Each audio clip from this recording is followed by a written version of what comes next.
Hello friends, welcome back to my channel. In this video tutorial, I will show you how to fix Silent Hill F game not launching, crashing or other issues on Xbox. So the first method you should try is to check for Xbox updates. So make sure Xbox console is updated to the latest and not running on outdated version.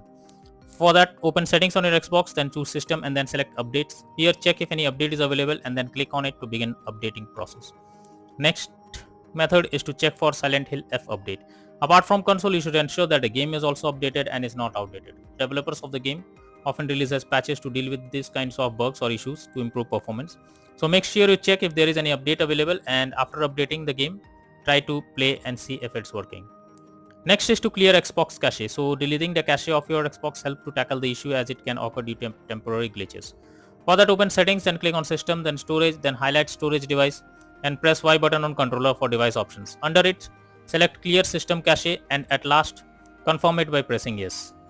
Next method is to check storage. For that, first press Xbox button, then go to profile and system, then click on settings, then click on systems, then click on storage.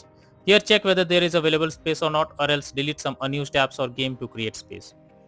Next is to clear persistent storage. This will help you to clear the cache data. For that, open settings, choose device and connections, then Blu-ray, then select persistent storage, then select clear persistent storage. After this, check if the issue is fixed.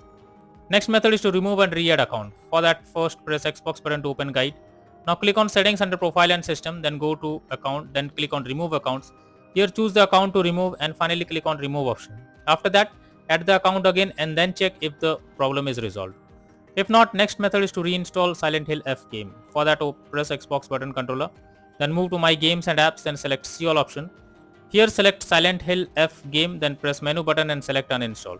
After the game is removed, open Silent Hill F official website and download the game and then check if the problem is fixed. If not, the final solution is to contact support. So lastly, when nothing works, then it's time to take help from the support team. Go to the Xbox support and tell them the issue you are coming across. You can also raise a ticket to let them know about the error. They will better guide what to do, or else they will resolve it from their end. So these are few solutions to fix Silent Hill F game not launching, crashing, not loading or other issues on Xbox. So that's all for now. Thank you.